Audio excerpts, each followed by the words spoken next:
not even me Bowers game for me. Ahoy there, YouTube! I'm back again today for another game review. Today we're excited to check out 3 Wishes from Passport Game Studios. This is for 3 to 5 players, take about 3 to 5 minutes, and it's for ages 8+. And in 3 Wishes, you are going to try and get 3 wishes, which are red, yellow, and blue wishes. And if you have red, yellow, blue wishes, you want to end the game because you get points, and you might potentially win the game, which means you win brown cubes. It's a light, simple micro game that tries to cram a theme in there. Doesn't really succeed at that, spoiler alert, but let's check it out and see if it's a good game. Alright then, we're going to take a look at what's going to get inside of 3 Wishes. So first and foremost, we have our handy dandy rule booklet. It's 4 pages, double-sided, full color, full of pictures, illustrations, examples, and it's pretty well done. It should have you up and running in no time at all. Also, I can give you a feel for how the game plays because it is a very simple game. So simple that I can probably just teach you with this player aid card right here. But in 3 Wishes, you are going to be trying to get a red, yellow, and blue card in front of you and try to have the most points on those red, yellow, and blue cards. If you're playing, you can play either one game or you can play over a series of rounds, at which point you're going to try to get to 5 of these brown cubes, a la Love Letter, except brown cubes instead of red cubes. So, let's talk about the components. Let's get into the gameplay. So, component-wise, everybody's going to get a handy-dandy little player aid card. And on your turn, you're going to be able to take 2 actions. Pretty simple. Peek, switch, shuffle, or declare the end of the game. And declare the end of the game takes both of your actions. And we'll go over all those actions in a second. Right now, we have a 4-player version of the game set up. We've taken out all the 5-player cards, which will have 5 little dots on them. We've set 1 card over to the side, and everyone's going to get 3 cards, and you get to look at only one of those cards. But let's take a look at a whole bunch of cards so you can see what they look like. They look like this. They're either going to be red, yellow, or blue. They're going to have numbers in the upper right-hand corner, and these are 3 things that you'd like to have. So it's like world, peace, and I don't know. Theme-wise, the theme doesn't come across.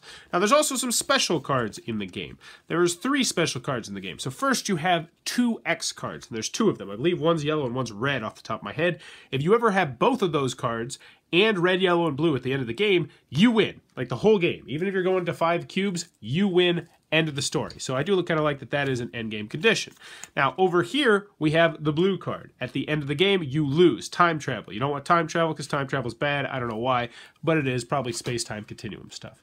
So everyone's going to have 3 cards. You're going to look at one of those cards. You're going to place them down in front of yourself. There'll be 2 cards in the center that are face down. No one will know what those are. 1 card to the side, and then you're going to be ready to start the game.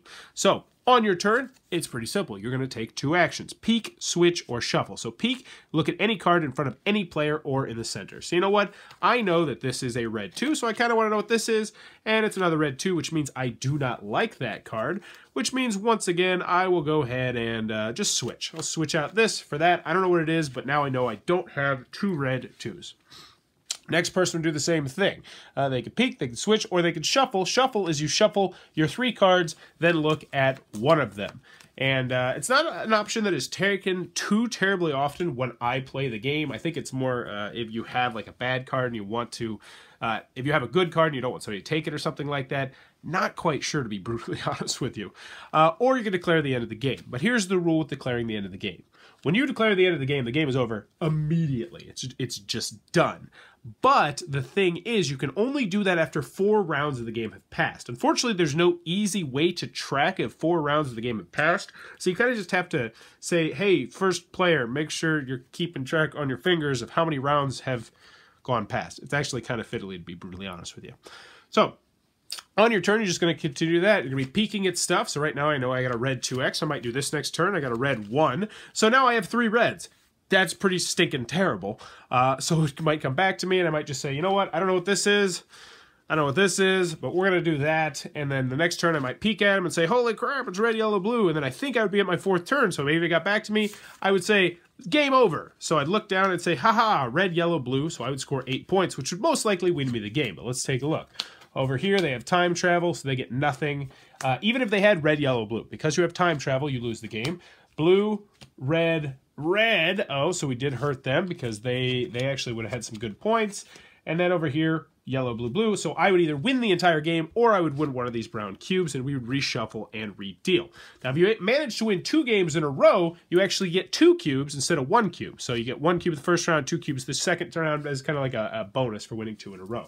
But that in a nutshell is what you're going to do inside of 3 Wishes. Alright then, 3 Wishes from Passport Game Studios. What are my final thoughts? Let's go over the pros, let's go over the cons. First on the con side, game's not going to be for everybody for a variety of different reasons. First and foremost, 3 to 5 players, 3 to 5 minutes, restricted player count, very short game, very light on strategy in this game, and you can get screwed over at the last minute in this game and have no chance to fix it whatsoever. If somebody just switches in the time travel card and then the game's over, that's too bad. You lost that round. Now, the rounds are so quick that it's not a big deal, but it is going to annoy some people, the fact that there's a card in there, which if you have that card, no matter all the plans that you made, you lose the game. Also, it feels a little bit fidgety how the 4-round system works. It's like you're just supposed to keep track of how many rounds have gone by, but you might forget, and I wish there was a more eloquent way of doing that. Like, there's an extra card that comes with the game that just says, like, hey, you're awesome for buying this game. Yeah, you were awesome, you were great. It's like, why didn't you use this as a 4-round tracker so people could do that? Not that people probably would, but still, it'd be nice if it was there, if it was an option, because from time to time, you'd be like, is this the 3rd round? Is this the 4th round? Not quite sure. Minor nitpick. The biggest nitpick, though, that I have with this game is that it's okay. That's it. It's not as good as Love Letter. I mean, that's probably what you're wondering. It's not. It's just not. I like Love Letter better. Everyone I've played this with who's played Love Letter was like, yeah, I like Love Letter better. But this does have pros. Moving on to the pros, it's a perfectly serviceable game. It's easy to learn. It's easy to teach. It's family weight. The artwork's nice and well done. It goes up to 5 players, which is a big thing. Love Letter does not go up to 4. Well, Love Letter only goes up to 4 players with the base game. So it's nice that it goes up to a higher player count. That's about it. I mean, that's the biggest selling point that I have for this game, is that it's a micro game. It's easy to learn. It's easy to teach. It goes up to 5 players.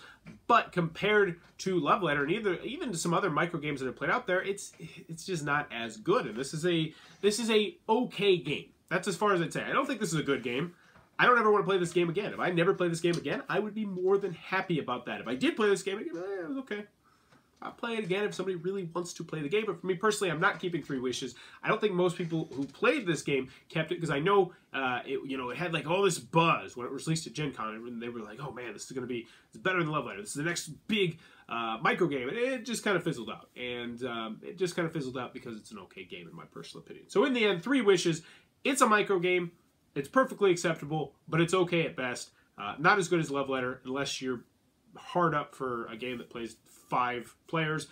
So in the end, 3 Wishes, this one is a pretty easy pass, I think, for most people. If you enjoyed this review, please be sure to click on that subscribe button down below in the comments below. Let me know. You have 5 players. What's your go-to game? What's that game that you always want to play if you have 5 players? Looking over here on my shelf, you know what? I kind of got to go King of Tokyo. King of Tokyo. Man, I love King of Tokyo so dang much. Yeah, I'm going to go with King of Tokyo. Yeah, we'll go King of Tokyo. Why not? So that's my answer. King of Tokyo. What's your go-to 5-player game? As always, thanks for your time, YouTube.